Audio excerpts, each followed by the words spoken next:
Welcome back to AMZ Fusion. I'm Mike, And I'm Tim. where we help you succeed in your Amazon business. Today, we're going to talk about the different business models you can use to sell on Amazon. Today, there are several options you can choose from, and each has its pros and cons. We'll be going into more detail about each one, so stay tuned. All right, so first we're going to talk about OA, which is online arbitrage. So this is buying products online from a retail website and sending them into Amazon and selling them for more money. Then we'll talk about retail arbitrage, which is RA. It's kind of the same thing. You're going to drive around, though, from store to store, a physical store to store, and purchase products and sell them for more money on Amazon. Next is wholesale. Wholesale involves buying products from distributors, maybe the brand directly, or different wholesalers, usually in bulk, and reselling those online. And last but not least is private label, which is basically building your own brand. And we're going to talk about the pros and cons of each one. With OA, online arbitrage, you're usually looking for good deals online where you can save money and make money at the same time. This can be a lot of fun for some people, and over time, you'll accumulate credit card points or website loyalty points that can mean free stuff for you or free stuff to sell for your business. Rewards and points add up fast and can be used for all sorts of things. OA generally has higher ROI or return on your investment compared to something like wholesale.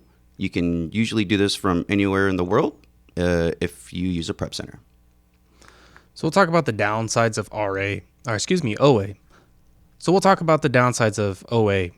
So the downside of OA is the biggest one is it becomes a daily churn. You're constantly hunting for new products that are going to make you the next money. It's very seldom that you can find stock or products that can be restocked frequently or enough to just maintain your business. So you're usually trying to constantly look for the next product. You also have a higher chance of getting IP claims. We discuss IP claims in a completely separate video, so check that one out. And with IP claims, you just need to be careful. With too many of those, you can get your account shut down. Retail arbitrage. This is another way to buy and sell products that can be a lot of fun. With RA, you're at stores scanning random products while you're there and finding ways to make money. You'll also find a lot of great deals for yourself along the way, helping decrease your own monthly expenses while you do this. You can do this at almost any store you go to, whether it's shopping for yourself or your family or business. When we say anywhere, it really means anywhere. Gas station, grocery store, office supply store, anywhere. So the downsides of RA is going to be it's a lot of physical work. So you're going to be driving from store to store trying to pick up all these products. The physical loading and unloading of all those products into your car is a lot of work. So the other downside is going to be clearance stickers. You're going to buy lots of clearance products, and they stereotypically have a sticker on there that needs to be peeled off. And over time, your fingernails are going to hate you. And a little bit of lighter fluid will help get some of that adhesive off the package. But one of the best things about RA, we should have said this earlier, is you can see a 100 to 500% return on your investment. So you can see huge profits, but it's a lot of work, and realistically, it's worth the effort. Wholesale. Moving on to wholesale. This is a completely different method of selling compared to OA and RA. Its main advantage is replenishable items. With wholesale, you can buy large quantities of products at a time, and you can replenish them over and over. Most larger Amazon businesses follow this model with the goal of massive amounts of products going in and turning over quickly. So the downside about wholesale is you're going to need more money to get started. Realistically, you're probably going to need $3,000 to $4,000 to get started.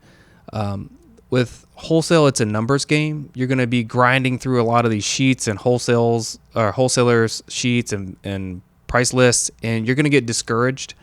You can't get discouraged because it's just a numbers game.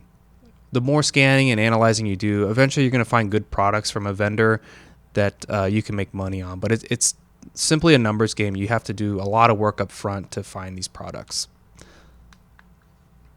Private label. Lastly, let's talk about private label or PL. Private label is fairly difficult to get into as a new seller. If you're successful, there can be high ROI and volume. With private label, you're building a brand. This is no different from all the major brands like Nike or Sony. Private label sellers develop a product under their own brand name and try to grow their products and name to become a common household name. With private label, you can have an exit in your business, meaning you can sell it. You are selling a brand. In 2020 and 2021, we saw huge exits for brands out there on Amazon. So some of the cons about private label is it's hard to come up with something that's innovative. The most successful people are going to find products that are new, that nobody's really done yet. So you'll find a lot of the tutorials and videos and stuff like that to show you how to sell private label products are basically just going onto Amazon. You find out some other brand's product that sells really well, and you're going to copy it. If you do well, you'll improve it along the way, but it's basically copying the exact same product that somebody else has sold. When you get into private label, the best thing you can do is come up with some type of patent or some type of trademark or something that you can defend your product, because just like those tutorials we talked about earlier, people are just going to try and copy you. Whether that's the manufacturer that built it for you in China is now trying to sell your product under a different name, or whoever it is, people are just going to try and copy your successful product and try and take some of your business. So the other downside is it's very expensive to get started. There's going to be people out there that say you can do it with a couple $100 or $1,000. We don't think it's realistic, because by the time you buy your first round of inventory, it starts to sell on Amazon.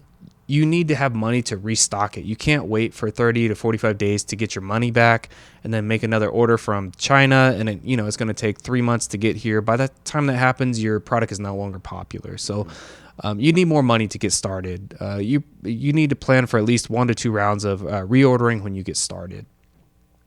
Also, the pay-per-click advertising is probably what you're going to depend on to launch your product, and those fees can get really expensive. So you really need to learn and understand pay-per-click advertising, which is a fairly big hurdle. There's several agencies and stuff like that that only do pay-per-click advertising. So if they can develop an entire business about it, it's not something real easy to learn.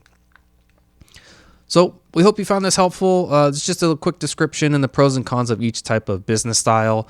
If you saw this on YouTube, click the like and subscribe if you found it useful. If you saw this on our website, even better. If you didn't, check it out at amzfusion.com, where you can see the entire course for free. All right, thanks. We'll catch you on the next one. Thanks, guys.